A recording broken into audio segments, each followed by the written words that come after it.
Howdy folks, and welcome to the Hillbilly Kitchen. Today we're making a no-bake peanut butter pie.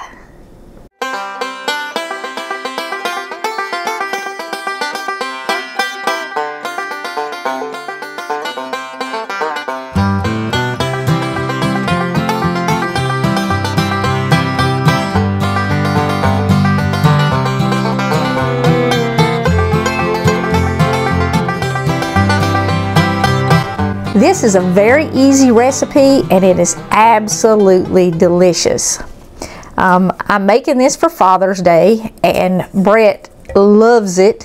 He's gone on about it for days because before I share a recipe with y'all, I always make it 2 or 3 times right before I do a video. That way I've got all the tips and tricks and stuff to share with you. And so he's already been eating this for a week and he can't wait for more of it. But let's go over our ingredients real quick. It just has a few simple ingredients, and whether or not you choose to add chocolate to it is up to you. You can do a plain peanut butter pie without the chocolate, but you're going to need a crust. Normally I make my crust. When I went in the grocery store the other day, they did not have any chocolate graham crackers, but they did have a chocolate graham cracker crust, so I bought one already made. I've seen people bust these up and remake them, but to me that's kind of, well, it ain't the smartest thing. So I kept mine like this instead of busting it up and putting it in a regular pie pan. I know over the last year and a half, we've all had to kind of make do with what we can find. And a pre-made crust is perfectly fine, but if you can't find a pre-made chocolate crust, you can do a chocolate graham cracker crust or even a chocolate cookie crumb crust. And I do have up a no-bake pie shell video. I'll link it to this in case you can't find a chocolate crust so you can make your own. For the filling, for the peanut butter part, we need 1.5 cups of peanut butter, 2 cups of powdered sugar, and you do really want powdered sugar in this, the confectioner sugar or frosting sugar, whatever you call it. A half a stick of butter, which is 1/4 cup. 1/2 cup of heavy cream, whipping cream, both of the same thing, and a teaspoon of vanilla. And that's all you need for the peanut butter filling.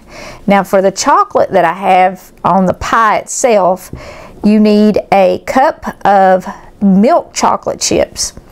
You can use semi-sweet in this, but they're a little bit bitter, and the milk chocolate just tastes better. It tastes like a Reese cup because they have milk chocolate on them. And you need another 1/2 cup of heavy whipping cream, heavy cream, whatever. And how you garnish these, you don't have to garnish them at all. And like I said, you don't even have to put the chocolate on top. You can just do a peanut butter pie. But I've got some chocolate whipped cream that I put on this one and some little Reese cups. And over here I've got some peanut butter chips and chocolate chips. I just wanted to kind of give you guys some ideas of how to dress it up if you're making it for Father's Day. Most men really don't care how good it looks. They just care about the taste. And so you don't need to be overly concerned about it. But if you're bringing it out and serving it at a dinner, you do kind of want to decorate it a little bit. I'm going to start by putting my powdered sugar in the bottom of my bowl. And I do that because it will be less likely to fly out when I start mixing it if it's in the bottom under everything. And then I'm going to go ahead and add 1/2 cup of my cream to my powdered sugar. And I'm going to put my teaspoon of vanilla in there. And now I'm just going to stir this a little bit by hand. Again, this is just to prevent a mess. Now, you can, if you want to, whip the cream and then fold it in after you mix up the other ingredients. But I really, if you're using an electric mixer, I don't think that's necessary. Now I'm going to go ahead and add in my peanut butter because I'm going to mix this with an electric mixer and it's going to whip it up, add a little air into it and lighten it up a little bit. You can mix it by hand. It will be thicker and a little more dense if you don't use an electric mixer. And you can use just any electric mixer, stand mixer, your hand mixer, whatever. And I'm going to go ahead and add my butter in. You do want your butter softened. If it's hard, when your mixer hits it, it's going to fling it, or if you're mixing it by hand, it's going to make it really, really hard to mix. And I'm going to go ahead and combine my chocolate. We're just going to pour this cream in our chocolate chips, and we're going to barely heat them enough to melt the chocolate chips in the cream. You can do it on your stove on very low heat. Stir it just until it melts, because we don't want to make it hot. Or you can put it in your microwave for just a few seconds at a time. If you've got that melt soften button on your microwave, use that, and that works pretty good. And usually a minute on melt soften will do it, and you don't have to put it back in there at all. If you're just using your regular microwave, I do it 15 seconds, stir it a little, do it another 15 seconds, and stir it, you know, until I get it done, because you don't want to overheat that chocolate in the microwave. And again, I'm just going to give this a little bit of a stir just to prevent it from flying everywhere when I hit it with the mixer. Now that we've got all of our ingredients in the bowl, and we've got them combined enough that it's not going to fling out a chunk of butter or half a cup of powdered sugar, just take your electric mixer, and like I said, you can use your stand mixer if you've got one for this, and mix it up. Just whip it until it's really well mixed.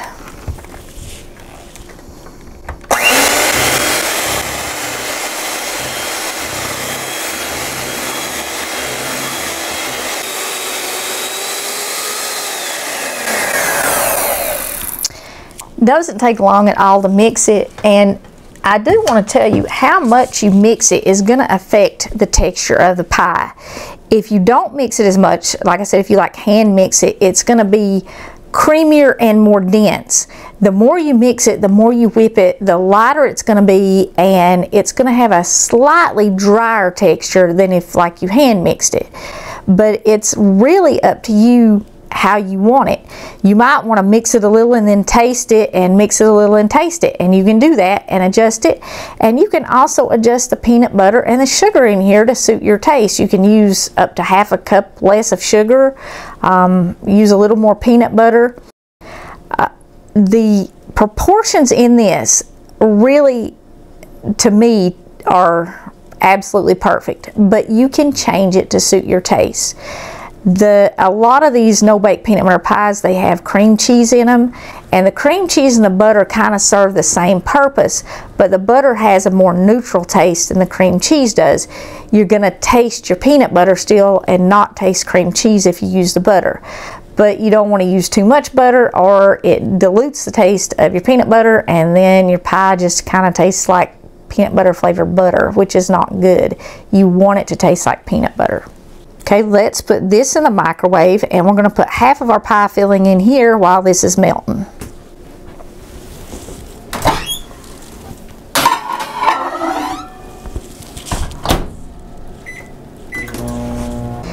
Okay, now you can, like I said, you don't have to do the chocolate. This will make a very tasty pie just like it is, and you can see it's plenty thick enough. Once you put that in the refrigerator and you chill that cream and the peanut butter, it's going to slice into really nice thick slices. But what I'm going to do is kind of layer my peanut butter and my chocolate. I'm going to spread about half of my pie filling in here and put some chocolate on it, and then I'm going to put the rest of my peanut butter in and put the rest of my chocolate on top.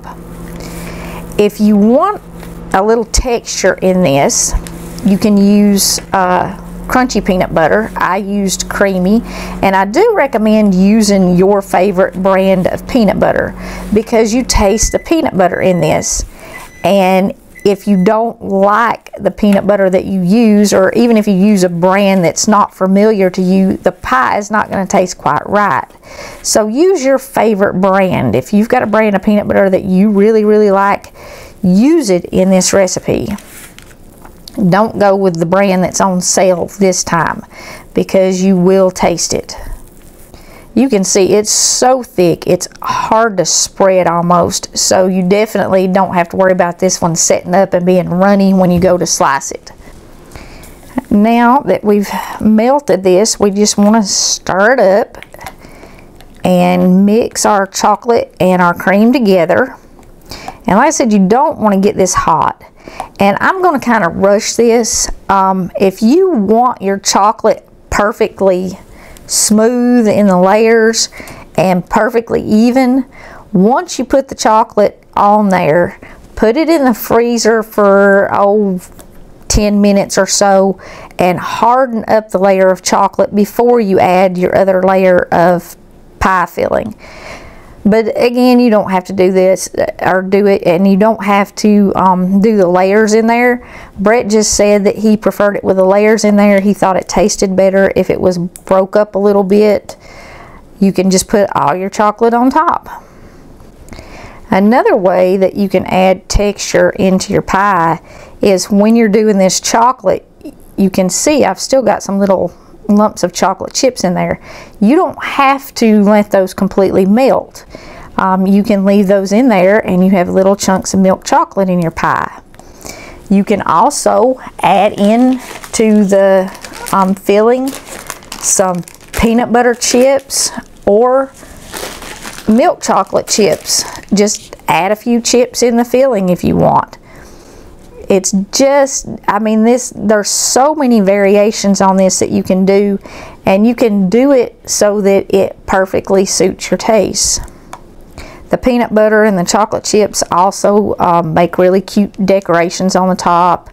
You can get little mini Reese cups like this. You can get big Reese cups and just break them up and put pieces on there, or even break them in half and do like the whipped cream and put a half of a Reese cup in each piece of pie. You know, just whatever you want to do.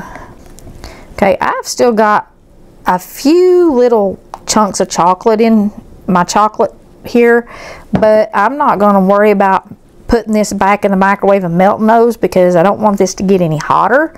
And also, like I said, it adds a little bit of texture. But if you want it perfectly smooth, melt it just another couple of seconds before you pour it on your pie.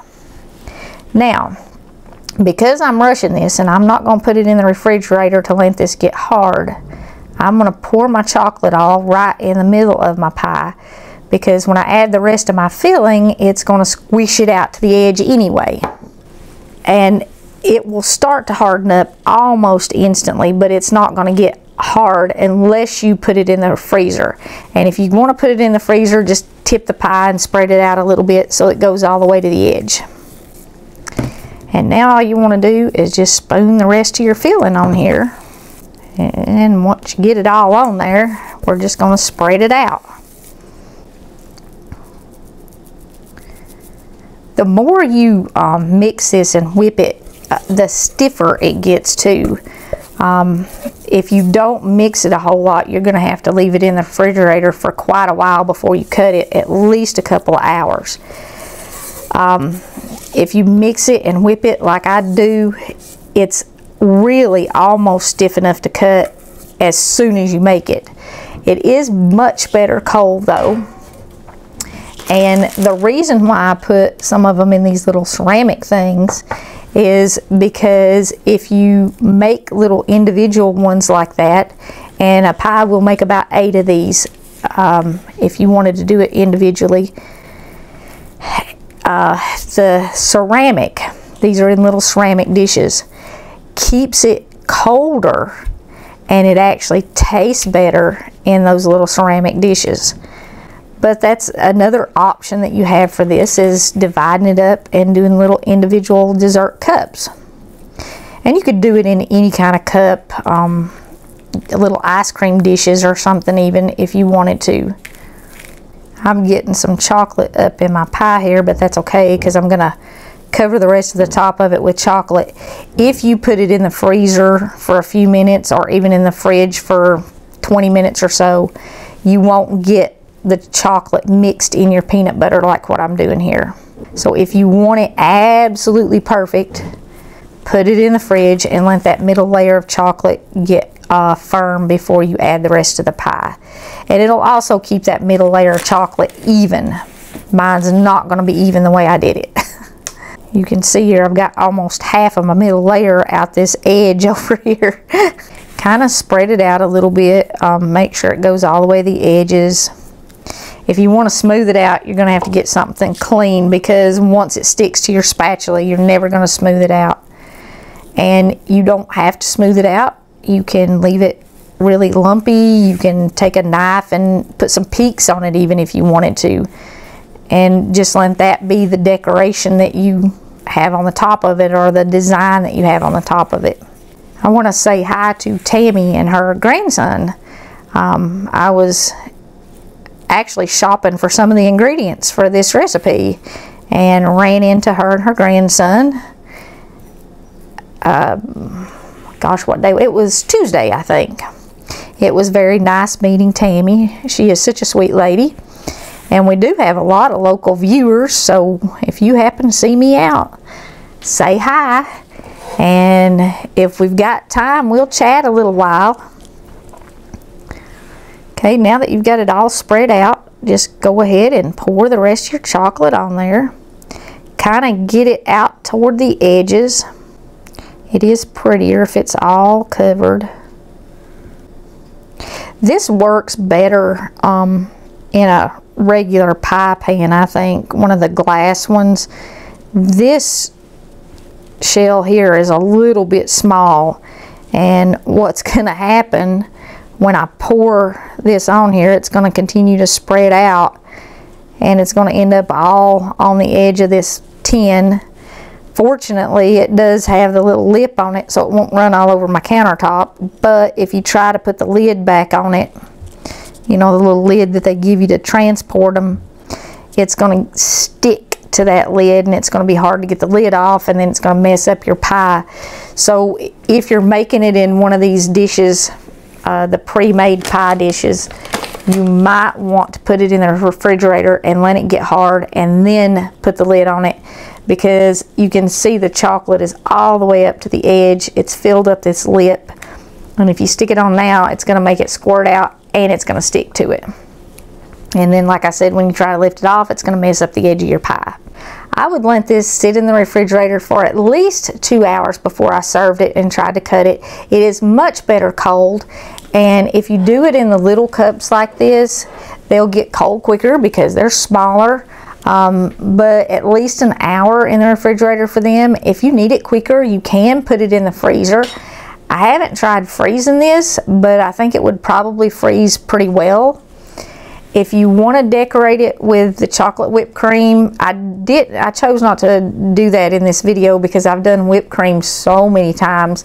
It's just regular whipped cream, and you add like a tablespoon and a half of regular powdered cocoa, unsweetened cocoa to it, and a little bit of extra sugar. But I'll put the ingredients for the chocolate whipped cream in this, and you do it just like regular whipped cream. Whip your cream and then add your sugar and your cocoa and your vanilla. Really, really simple. And if you put whipped cream in a bag with a tip and you pipe it on, it's gonna look good even if you're not a cake decorator. I am definitely not a cake decorator, and I have several uneven places in this. I'm like the world's least artistic person, but if you want to make it fancy, make your whipped cream and put it in a bag and pipe it on there. If you want to add the whipped cream and you don't want to put it in a bag and pipe it on, you can just dollop it on there, you know, with a spoon, which is honestly what I normally do, because I'm not very artistic and it just takes extra time. I'm way more of a practical cook. You can use just, like I said, broke up Reese cups or the little Reese cups, or you can take some of the Reese's chips, the peanut butter chips, and sprinkle some of those on. Just throw them around, and then do a few chocolate chips, or do nothing at all. Just put it in the refrigerator and let it firm up. Mainly what you're trying to firm up in this is just the chocolate, and it does get nice and firm, but it doesn't get hard, so it's not going to add a lot of texture to it. It's just going to add a lot of flavor to it. If you want the texture, don't melt all the chocolate chips completely, or sprinkle a few on top. use crunchy peanut butter. Like I said, there's lots of things that you can do with it. I am making this for Father's Day, and this is a good dessert whether you're cooking outside or you're making Dad that meatloaf that we put up last week. That meatloaf video that we did last week, it already has 650 comments in 5 days. And I've had a lot of folks who say that they leave comments over and over and over again, and occasionally I'll see a comment that says, don't you ever answer your comments. I answer comments almost every single day, 7 days a week. But in 5 days, that one video has gotten 650 comments, and that's about half of what the channel's gotten. So that means in 5 days, there's been over 1,300 comments. There's no way that I can do that, that I can answer that many. And now Facebook is, or not Facebook, YouTube is doing this thing that is like Facebook. You know, when you go down your Facebook feed, you don't see everything all your friends posted, especially if you have several hundred friends or several thousand friends. You see some of it. And now I'm not even seeing every single comment. I will search for specific topics, and I'll maybe do the search several days in a row looking for certain things, and a comment might pop up that has been there for over a month. After I've searched 5 days in a row for it, then a new one will pop up. So I'm not getting to even see all of them now, but I'm answering as many of them as I can. And if you're one of those people who watch all the time and you've left like 20 or 30 comments, actually, if you're one of those people who watch all the time and you've left more than 3 comments and I haven't answered one, start a comment with no reply.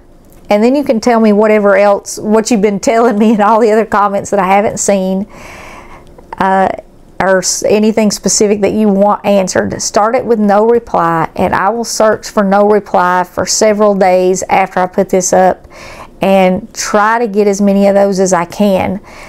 I do appreciate your comments. I try to read every single one of them, but now they're not even all showing up. And I hate that, because your comments are the reason why I continue to do this. I mean, your encouragement and your participation in this, it really makes it worth doing. So I try to answer all of them that I possibly can. 1,300 though in 5 days is just more than I can do, and I will search the no reply comments and get as many of them as I possibly can. And if yours doesn't get answered, I'm terribly sorry.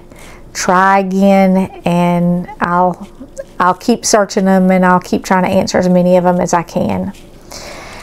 I do want to wish all you dads out there a very happy Father's Day, and I know how hard your job is, and I know a lot of times you're a little underappreciated because you're kind of in the background, but I want you to know that God sees everything that you do for your children.